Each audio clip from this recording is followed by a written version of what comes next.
नमस्कार। मैंने उन्हीं प्रश्नों को इस सेट में शामिल किया है जो विगत परीक्षाओं में पूछे जा चुके हैं तथा आगामी परीक्षाओं में पूछे जाने की प्रबल संभावनाएं हैं। मुझे आशा ही नहीं पूर्ण विश्वास है कि यह सेट आने वाली आगामी आरपीए प्रमोशन परीक्षा के लिए अति महत्वपूर्ण साबित होगा। तो चलिए मैं श्रावण कुमार शुरू करता हूँ आरपीए प्रमोशन टेस्ट की क्वेश्चन सेट संख्या 33 के प्रश्न एवं उनके उत्तर।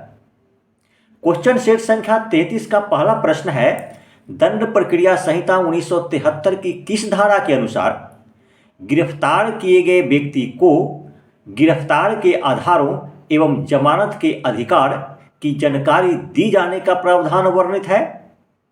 इसके 4 विकल्प हैं। विकल्प क में है धारा 50, ख में है धारा 50 क, ग में है धारा 53 तथा विकल्प घ में है धारा 54। इस प्रश्न का सही उत्तर है क अर्थात धारा 50। प्रश्न संख्या 2 में है, दंड प्रक्रिया संहिता 1973 की किस धारा में गिरफ्तार किए गए व्यक्ति के परिजनों को उसकी गिरफ्तारी की सूचना देने की बाध्यता वर्णित है? इसके भी 4 विकल्प हैं। विकल्प क में है धारा 50, ख में है धारा 50 क, ग में है धारा 53 तथा विकल्प घ में है धारा 53 क। इस प्रश्न का सही उत्तर है ख अर्थात धारा 50 क। प्रश्न संख्या 3 में है, दंड प्रक्रिया संहिता 1973 की धारा 51 के अनुसार गिरफ्तार किए गए व्यक्ति की तलाशी संबंधी कौन कथन सत्य नहीं है? इसके भी 4 विकल्प हैं। विकल्प क में है, गिरफ्तार किए गए व्यक्ति की जमानत दिया जाना संभव है तो उसकी तलाशी ली जाएगी। ख में है, तलाशी के तहत उसके पहनने के आवश्यक वस्त्रों को छोड़कर शेष वस्तुओं को सुरक्षित रखा जा सकता है। ग में है, कब्जे में की गई वस्तुओं की एक रसीद उस व्यक्ति को दी जाएगी। घ में है, किसी स्त्री की तलाशी शिष्टता का पूरा ध्यान रखते हुए किसी अन्य स्त्री द्वारा की जाएगी। इस प्रश्न का सही उत्तर है क अर्थात गिरफ्तार किए गए व्यक्ति की जमानत दिया जाना संभव है तो उसकी तलाशी ली जाएगी। प्रश्न संख्या 4 में है, दंड प्रक्रिया संहिता 1973 की धारा 53 के संबंध में कौन कथन सत्य है? इसके भी 4 विकल्प हैं। विकल्प क में है, जो उपनिरीक्षक की पंक्ति से नीचे का न हो कि प्रार्थना पर रजिस्ट्रीकृत चिकित्सा व्यवसायी द्वारा अभियुक्त की परीक्षा कराई जाएगी। ख में है, परीक्षा इसीलिए कराई जाती है कि उसके अपराध के साक्ष्य प्राप्त हो सके। ग में है, किसी स्त्री की परीक्षा रजिस्ट्रीकृत महिला चिकित्सा व्यवसायी द्वारा या उसके सर्वेक्षण में कराई जाएगी तथा विकल्प घ में है, उपरोक्त सभी सत्य हैं। इस प्रश्न का सही उत्तर है घ अर्थात उपरोक्त सभी सत्य हैं। प्रश्न संख्या 5 में है, रेलवे एक्ट की धारा 145 के अभियुक्त को दंड प्रक्रिया संहिता 1973 की किस धारा के अंतर्गत उसकी शारीरिक परीक्षा कराई जाएगी? इसके भी 4 विकल्प हैं। विकल्प क में है धारा 51, ख में है धारा 52, ग में है धारा 53 तथा विकल्प घ में है धारा 54। इस प्रश्न का सही उत्तर है ग अर्थात धारा 53।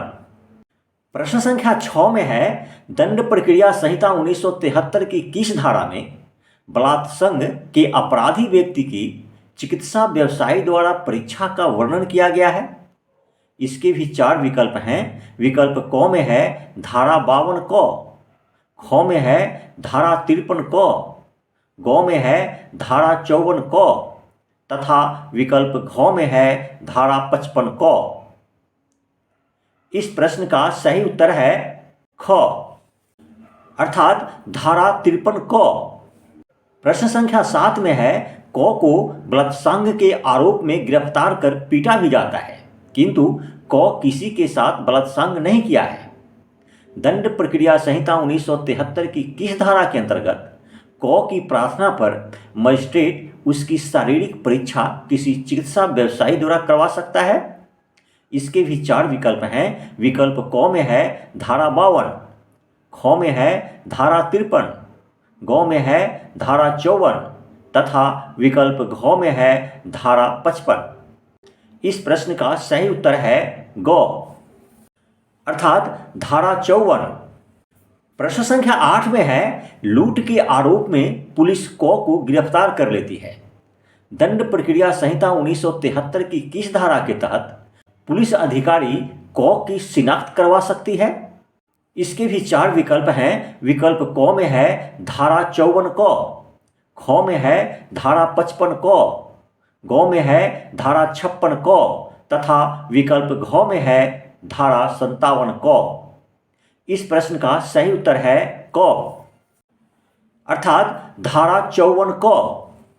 प्रश्न संख्या 9 में है दंड प्रक्रिया संहिता 1973 की धारा 57 के अधीन वारंट के बिना गिरफ्तार किए गए किसी अभियुक्त को गिरफ्तारी के स्थान से मजिस्ट्रेट के न्यायालय तक यात्रा के लिए आवश्यक समय को छोड़कर कितने घंटे से अधिक समय तक अभिरक्षा में निरुद्ध नहीं किया जा सकता है?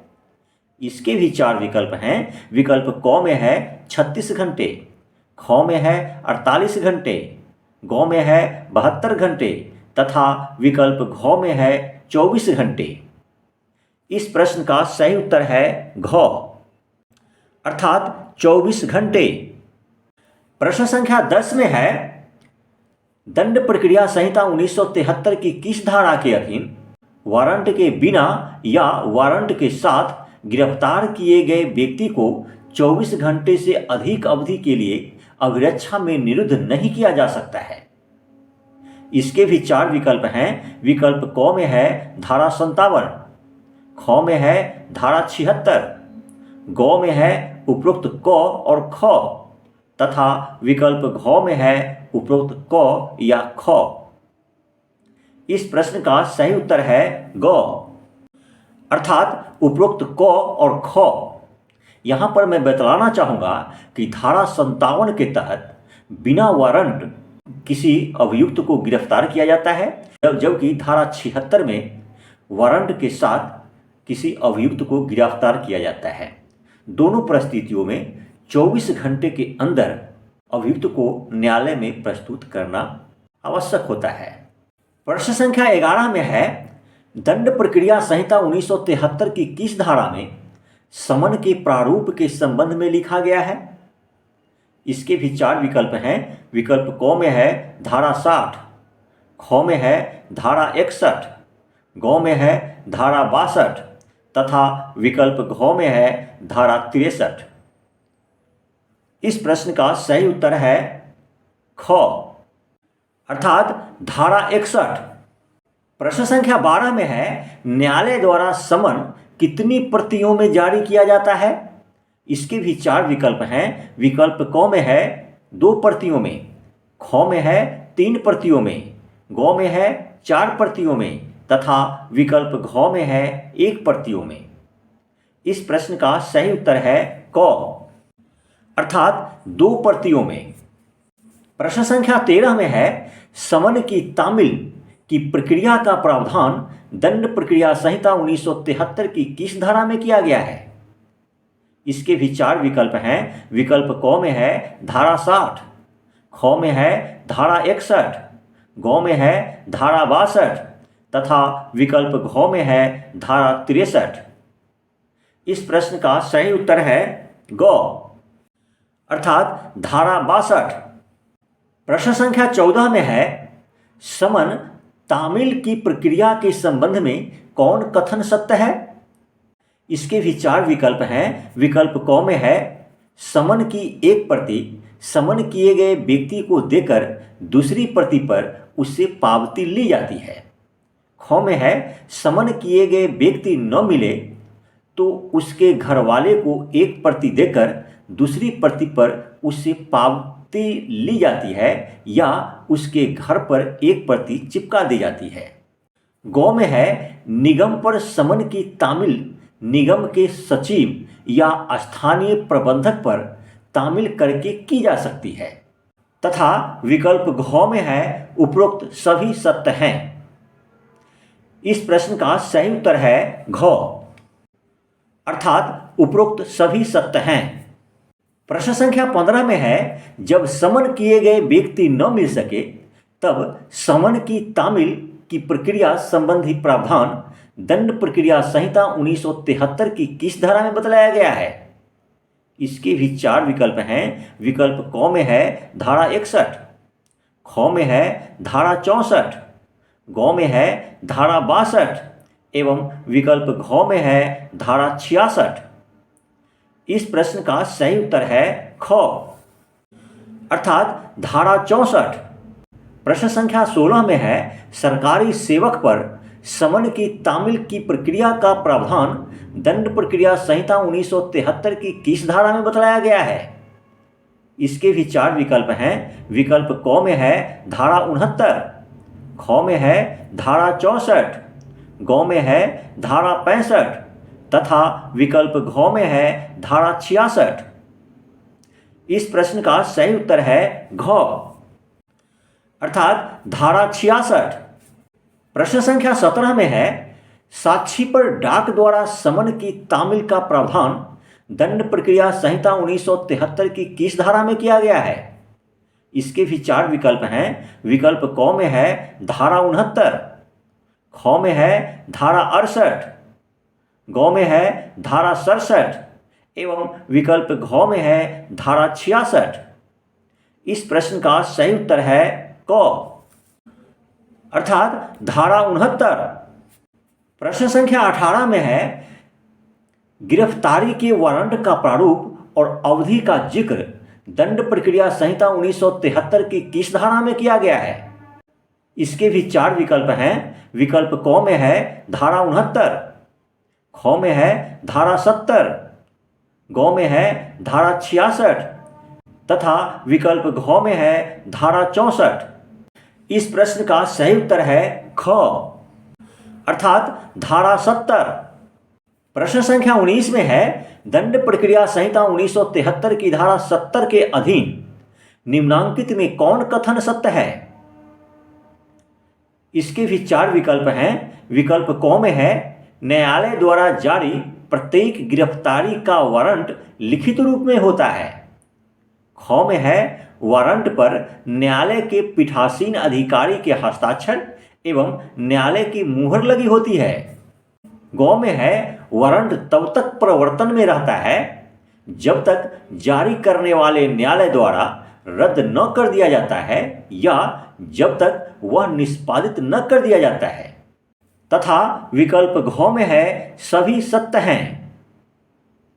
इस प्रश्न का सही उत्तर है घ, अर्थात सभी सत्य हैं। प्रश्न संख्या 20 में है न्यायालय द्वारा जारी गिरफ्तारी के वारंट को कौन रद्द कर सकता है?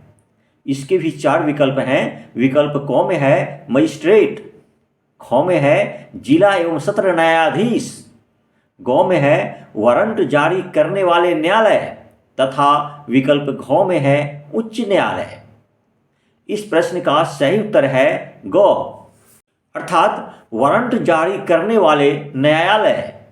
प्रश्न संख्या 21 में है दंड प्रक्रिया संहिता 1973 की धारा 77 के तहत वारंट कहाँ निष्पादित किया जा सकता है? इसके भी 4 विकल्प हैं। विकल्प क में है न्यायालय में, ख में है भारत के किसी भी स्थान में, ग में है आरोपी के गृह जिला में तथा विकल्प घ में है जहां अपराध हुआ हो। इस प्रश्न का सही उत्तर है ख, अर्थात भारत के किसी भी स्थान में। इसी के साथ क्वेश्चन शीट संख्या 33 समाप्त करता हूं। क्वेश्चन शीट संख्या 34 में दंड प्रक्रिया संहिता 1973 के प्रश्नों के साथ बहुत जल्द ही उपस्थित होने वाला हूं। धन्यवाद।